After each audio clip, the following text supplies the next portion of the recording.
Bienvenue encore dans cette nouvelle vidéo de notre formation complète et offerte gratuitement en trading. Dans la vidéo précédente, je te parlais de comment est-ce que tu pouvais calculer tes lots en fonction du nombre de pips que tu as.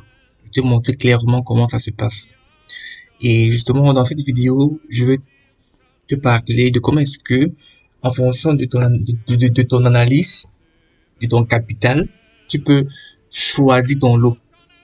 Il faut comprendre que le choix des lots, c'est un truc qui est très vital et c'est un mindset à adopter.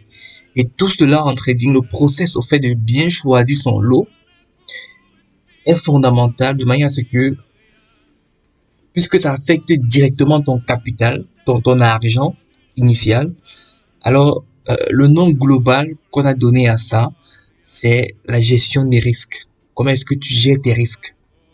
En anglais, le money management.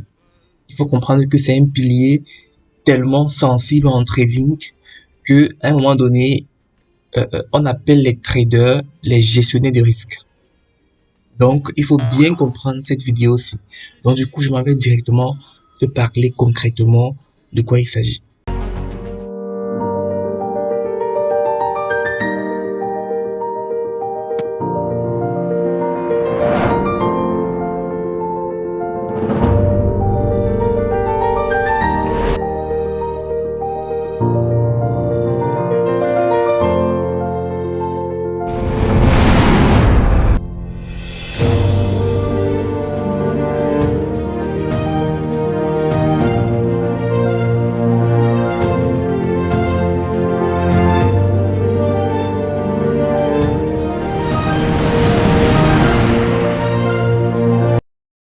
Il faut comprendre que pour réussir à long terme dans ce domaine, il est indispensable de respecter une bonne gestion des risques.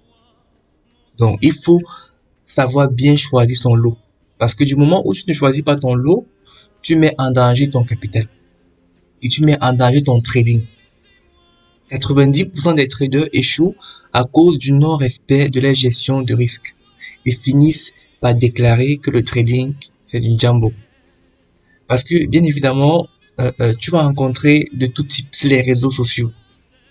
Des gens qui perdent de l'argent, mais qui vont venir te dire qu'ils gagnent de l'argent. Tu vois? Et justement, ils vont venir te mettre des captures d'écran te faisant croire qu'ils ne perdent jamais de l'argent. Il faut comprendre que dans ce domaine, personne ne peut constamment faire des gains sans perdre. Donc, il n'y a personne qui ne connaît pas les pertes.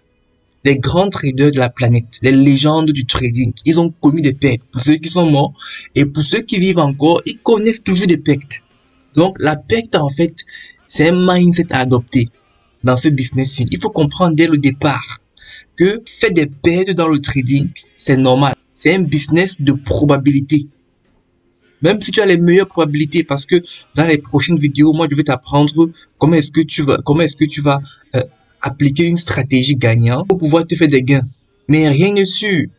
Donc, il faut déjà aller avec un mindset que même si tu as les meilleures probabilités dans un trade, il y a au moins 1% de probabilité que ton trade prend un stop loss. Ou bien que ton trade part dans le mauvais sens. Et du coup, tu vas perdre.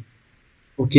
Donc, c'est un mindset à adopter. Il faut toujours savoir que il y a toujours quelques pourcentages de probabilité que ton trade ne passe pas. Parce que nous sommes dans un marché dont il y a beaucoup d'intervenants. Il y a également les annonces économiques fondamentales qui affectent le marché. On peut avoir une annonce mondiale à une heure précise et du coup, le prix chute ou bien se grimpe d'une direction et si tu n'as pas mis de stop loss, tu vas te retrouver en perte. Donc, la gestion des risques est vitale, c'est fondamental. Il faut la respecter et justement, pour la respecter, il y a deux éléments qui servent à calculer et déterminer le lot à utiliser d'un trade, de façon à respecter toujours une gestion des risques stricte. Quels sont le capital et la taille du stop loss? Le capital, tu connais déjà. Donc, pour calculer au fait ta gestion des risques, tu vas prendre ton capital initial fois ou bien plus la taille de ton stop loss. Donc, il te faut ces deux éléments-là pour déterminer optimalement la gestion des risques que tu vas utiliser. Et quand je parle de la gestion des risques, vois ça comme choix de l'eau. Je t'ai parlé en début de vidéo, je t'ai dit que le choix de l'eau, au fait, c'est ça qu'on appelle la gestion des risques, parce que tout part de là. Le lot que tu choisis affecte directement ton capital d'une manière ou d'une autre. Et pour mieux gérer donc ton risque là, il faut mettre une taille de stop loss. Et c'est quoi le stop loss au fait? Le stop loss, la perte maximale acceptable pour ton trade en termes de pips, bien évidemment. Dès l'instant que tu ouvres un ordre, il y a un prix que tu vas fixer. Tu vas faire comprendre à ton broker que le prix que je fixe ici, c'est mon stop loss. Donc, dans le marché du Forex, ça veut dire que si tu es en train de perdre, donc la position que tu vas prendre, si tu es en train de perdre et que ta perte atteint le prix que tu as fixé dans le marché, tu n'aimerais plus faire partie. Et c'est à ce moment-là, dès que le prix touche le prix que tu as fixé, que tu ne veux plus perdre, c'est ça qu'on appelle le stop loss. Donc, le stop loss, en fait, c'est ta protection d'un compte de trading. C'est un peu comme la ceinture de sécurité. C'est comme ça que, quand je fais souvent des analyses avec mes étudiants, je leur parle de la ceinture de sécurité puis du stop loss. Il faut toujours mettre sa ceinture de sécurité. Le stop loss dépend de ton style de trading aussi. Ça ne dépend pas seulement de ton capital, mais aussi de ton style de trading. Si tu es scalper et que tu prends des petits trades durant la journée, ton stop loss qui est déterminé en pips ne sera pas justement la même chose qu'un trader intraday, ou bien un trader swing, ou bien un trader swing à long terme. Tout ça, on va voir ça dans les vidéos suivantes, autant pour moi. Et justement, ton stop loss va dépendre de ton style de trading. Et je veux m'aller plus loin, de ta stratégie de trading aussi. Ok? Mais dans tous les cas, qu'importe ton style de trading, la règle est de ne jamais dépasser 2% de ton capital. Quand je parle de 2% de ton capital, j'ai dit en tout. Je ne dis pas que, voilà quoi, que tu vas ouvrir par exemple 5 trades en exposant 2%, en risquant 2% de ton capital. C'est que là, tu vas te retrouver en tout à risquer 10%. C'est pas ça. C'est-à-dire qu'en tout, tous les trades que tu vas prendre dans ton compte de trading, le risque serait de 2% maximal. Donc, il est bien vrai que tu peux aussi risquer 1%. C'est vrai, pour être très prudent. Tu risques 1%, 1% et demi, c'est bien. Mais le maximum que tu peux risquer, c'est 2%. 2% sur toutes tes positions en cours pour, n'est-ce pas, respecter une gestion des risques stricte. D'accord? Maintenant, on va prendre un exemple. Disons que tu as un capital de 1000$. 2% de 1000$, c'est bien 20$, n'est-ce pas? Disons que tu es un trader en intraday. Tu décides de mettre, tu ouvres ton trade durant la journée, tu places ton take profit et ton stop loss. Donc, la taille stop loss, c'est 20 pips. Ok? Tu vas choisir un lot, en fait, qui va te permettre de ne pas dépasser 2% de ton capital, qui est 20$.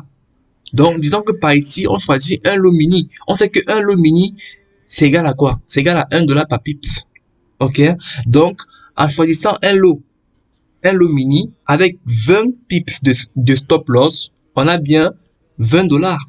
Donc, on a la taille de stop loss qui est respectée et la gestion des risques ne souffre de rien. Ok? Exemple numéro 2, disons que tu as toujours un capital de 1000$ autant pour moi. Donc, 2%, c'est toujours 20$. Et là, maintenant, tu décides de perdre 40 pips. Donc, disons que tu es un trader swing et tu décides ok, tu ouvres ton trade et tu dis que, ok, voilà, je fais analyse, ça, tout est ok. Tu dis que, ok, mon stop loss est de 40 pips. Les 40 pips là, maintenant, avant d'ouvrir ton trade, justement, il faut que tu adaptes ton lot. Il faut que tu choisisses un lot qui va te permettre de calculer directement l'argent que tu peux gagner pour ne pas dépasser 2% de ton capital. Et quand tu t'en vas choisir ton lot, tu vois que, bon, par exemple, ici, on a pris 5 lots micro. Tu sais qu'un lot micro en argent, c'est 10 cents. Donc, un pips va te faire 10 cents. OK? Donc, 5 lots micro va te faire demi-cent. Donc, par conséquence, 40 pips. Donc, les 40 pips de ton stop loss fois 5 lots micro, un pips te paye demi-dollar. Donc, tu multiplies ça par 40, ça te donne également une perte maximale de 20 dollars. Donc, le choix de lot à adopter dans cet exemple-ci avec la taille de stop de 40 pips est de 0,05, qui est 5 lots micro. D'accord? Donc, on prend aussi un exemple toujours d'un capital de 1000 dollars. 2%, c'est toujours 20 dollars. Et la taille du stop loss, cette fois-ci, c'est 5 pips. Bon, disons que tu es un scalper. Et dit qu'importe ton style de trading, tu peux adapter justement les choix de ton lot pour ne jamais dépasser 2% de ton capital. Donc, ce qui compte justement, ce n'est pas la taille du stop loss. C'est plutôt le choix de ton lot. C'est le plus important. La taille du stop loss n'a rien à voir. Même si tu as 200 pips de stop loss, ça ne dérange pas pour te permettre d'appliquer la règle de gestion des risques, à savoir ne jamais dépasser 2% de ton capital. Tout se joue dans le choix du lot que tu vas choisir. OK? Donc, dans cette exemple-ci, tu veux perdre 5 pips. Donc, tu vas te dire, OK, dans les lots que tu connais, donc ici, on a pris par exemple 4 lots mini. 4 lots mini, on sait qu'un lot mini, c'est 1 dollar par pips. 4 lots mini, c'est justement 4 dollars par pips. Donc, multiplié fois 5 pips, qui est la taille maximale du stop loss, on retrouve toujours 20 dollars. Donc, tu adaptes ton lot et tu te dis que voilà, le calcul est fait. Voici le lot que je vais prendre et je ne dois pas dépasser 2% de mon capital et tu lances ton trade. Tu peux décider également de ne pas seulement prendre un trade. Tu peux décider de prendre 2 trades, donc de deux lots mini. OK? Donc, tu prends un trade de 2 lots mini d'un côté, peut-être sur une paire de 10, et tu prends encore 2 lots mini sur une autre paire de 10 ou bien sur un autre actif. Et le tout va justement faire 4 lots mini. Et tout cela va toujours te donner 20 dollars. Tu auras respecté ta gestion de risque. J'espère que jusqu'à là, tu comprends. Bon, si on prend par exemple un quatrième exemple, OK? Disons que cette fois-ci, tu n'as pas trop d'argent. Tu as un capital seulement de 300 dollars dans ton compte. On peut aussi prendre plusieurs exemples avec 100 dollars, même 50 dollars. Le but, c'est de comprendre le fonctionnement pour toujours respecter ta gestion des risques, OK?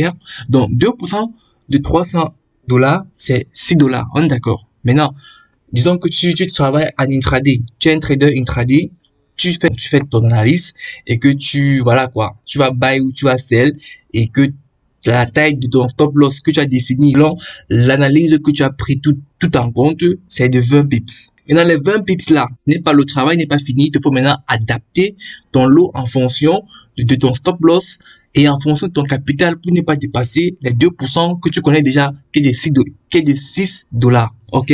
Donc, tu vois, disons, ici, là, on a pris le choix du lot. Mais c'est à toi de réfléchir, hein, et savoir que non, voici le lot qu'il me faut utiliser. Donc, ici, on a pris 3 lots micro.